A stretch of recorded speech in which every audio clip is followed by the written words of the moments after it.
Queridos, eu queria convidar os irmãos a abrirem a Bíblia de vocês, por favor, na carta do apóstolo Paulo a Filemon, carta que o apóstolo Paulo escreveu a Filemon. Nós vamos ler alguns versos, fazer uma breve reflexão sobre o texto. Filemon, capítulo 1, nós vamos ler a partir do verso 8.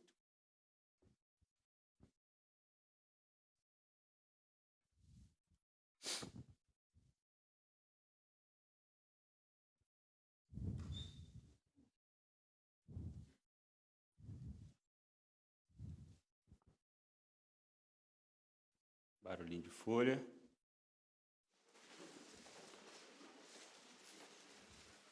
Amém? Diz assim a palavra do Senhor. Por isso, mesmo tendo em Cristo plena liberdade para mandar que você cumpra o seu dever, prefiro fazer um apelo com base no amor. Eu, Paulo, já velho e agora também prisioneiro de Cristo Jesus, apelo em favor do meu filho Onésimo, que gerei enquanto estava preso. Ele antes era inútil para você, mas agora é útil, tanto para você quanto para mim. Mando-o de volta a você, como se fosse meu próprio coração. Gostaria de mantê-lo comigo, para que me ajudasse em seu lugar, enquanto estou preso por causa do Evangelho.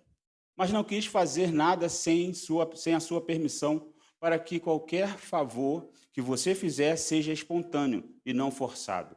Talvez ele tenha sido separado de você por algum tempo, para que você o tivesse de volta para sempre. Não mais como escravo, muito mais além de que escravo, como um irmão amado. Para mim, ele é um irmão muito amado, e ainda mais para você, tanto como pessoa quanto como cristão. Assim, se você me considera companheiro na fé, receba como se estivesse recebendo a mim.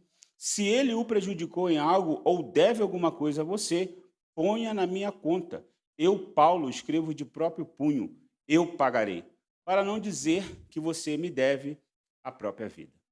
Pai, em nome de Jesus, diante da tua presença, da tua preciosa palavra, pedimos ao Espírito Santo que fale os nossos corações e a nossa mente e dê o entendimento pleno, Pai, da tua palavra no propósito do Senhor sobre nossas vidas. Em nome de Jesus. Amém. Bom, essa carta, em breve, apenas com alguns versículos, ela tem um cunho intercessório, né? Creio que os irmãos já conhecem.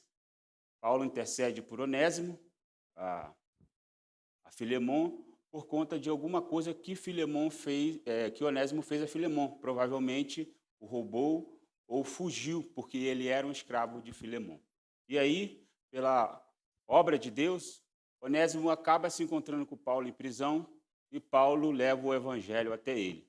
E a partir daí, Onésimo recebe Cristo Jesus como Senhor e Salvador da sua vida e se torna um companheiro de Paulo. E se torna um companheiro útil. E se torna um companheiro muito importante para a obra de Paulo ali na prisão.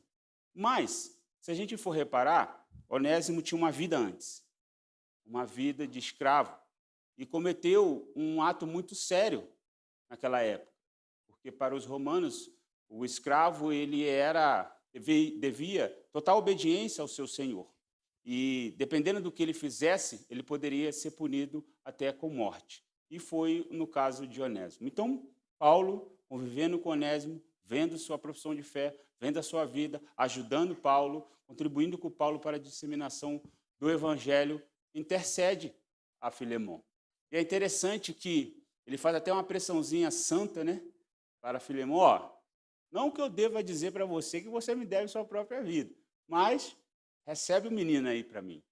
E quando a gente começa a pensar em alguns aspectos desse texto, quando a gente começa a meditar o que ele pode nos ajudar, como os filhos e servos do Senhor, a ter uma vida cada vez mais eficaz, desenvolver nosso testemunho, ser aqueles que vão levar a palavra de esperança, ajudar pessoas, a gente percebe que no verso 17, Paulo fala verso 11, Paulo fala uma coisa muito interessante. Ele antes era inútil, mas agora é útil. Paulo, nessas simples palavras, ele está confirmando a Filemon o poder de Jesus para transformar a pessoa.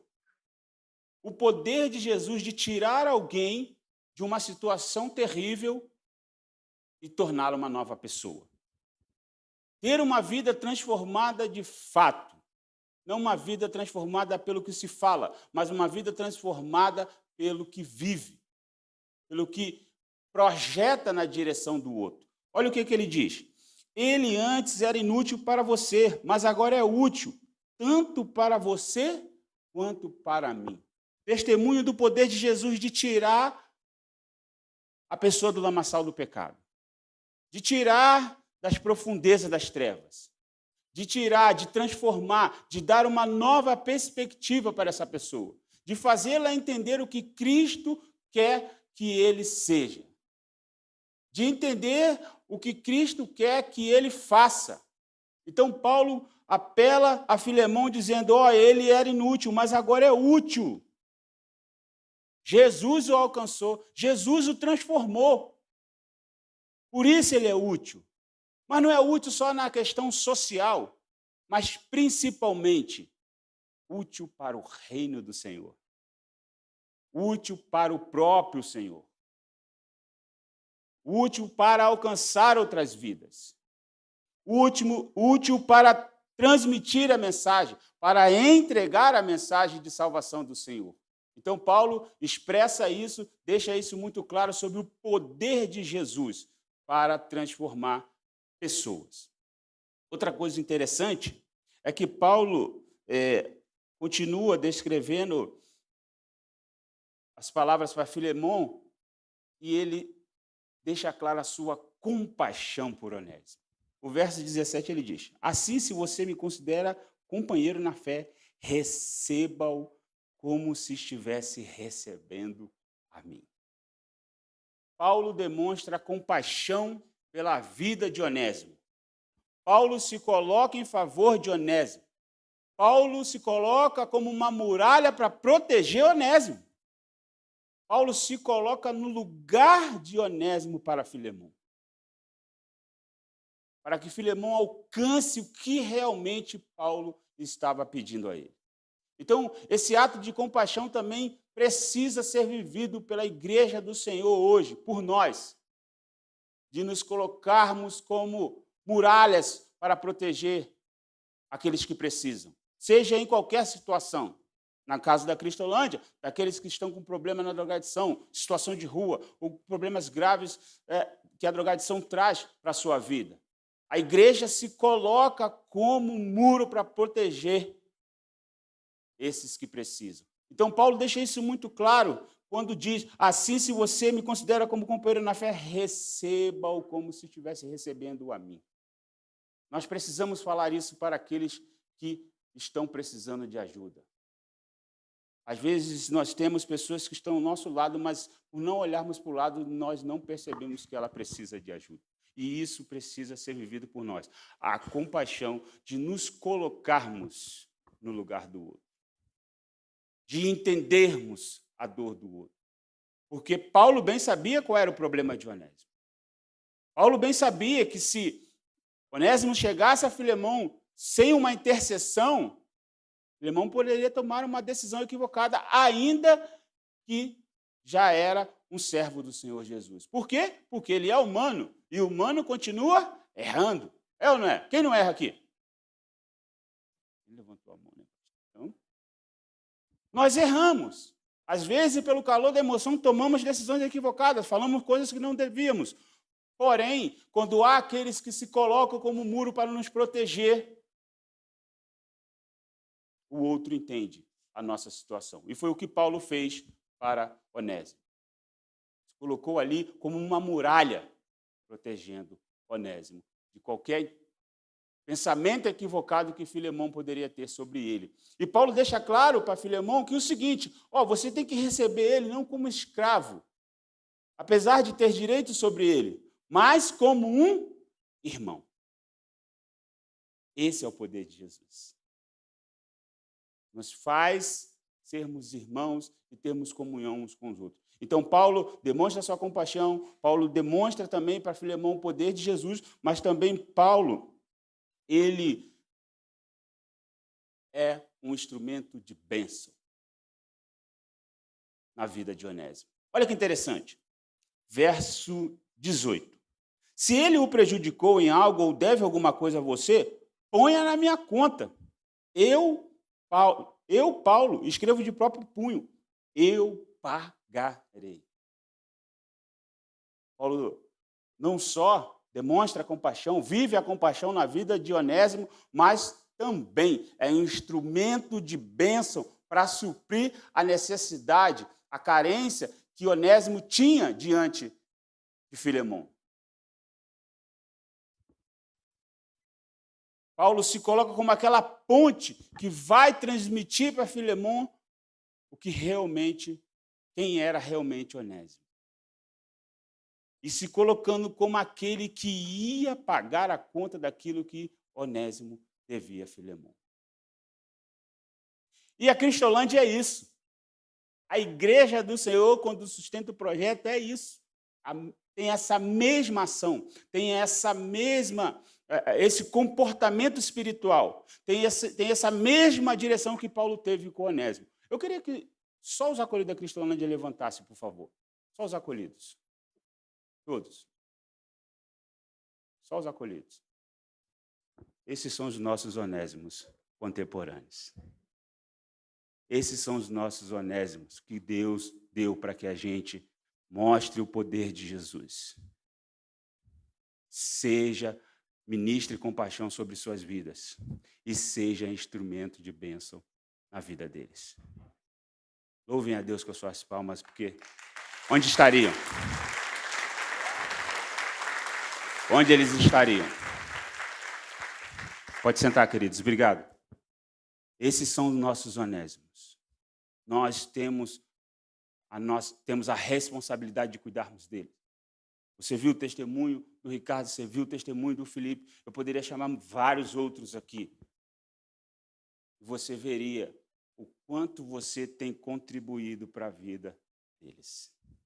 Então, que a gente seja esse instrumento de bênção.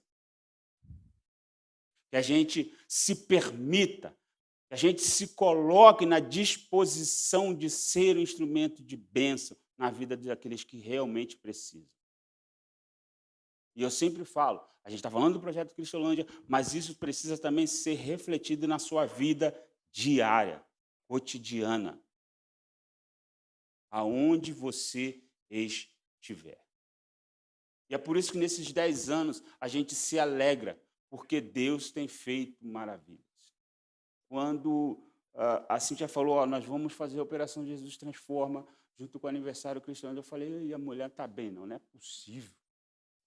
Você imagine o trabalho que se tem para organizar, não é possível. Mas, né? A gente, como é obediente, né? Vamos lá, então. E graças a Deus, Deus nos deu força, nos deu entendimento, nos deu direção. E junto pudéssemos comemorar os 10 anos da Cristolândia, junto com a Operação Jesus Transforma, com os irmãos que vieram nos abençoar também. A turma é boa, hein? Pensa. Aqui, pastor. Fala que o homem é bagunceiro, né? A mulher também não fica muito atrás, não, hein, pastor? Turma é 320. Então, louvamos a Deus pela vida de vocês, dos irmãos também que estavam juntos. O que eu falei para vocês, as sementes que vocês plantaram, talvez vocês nunca vão colher. Mas Deus está trabalhando. E quem sabe daqui de um tempo, eu fui alcançado por uma irmã que me abordou no dia tal, no ano tal. E Deus vai fazendo a sua obra. Então, que a gente entenda o que Paulo foi para Onésimo,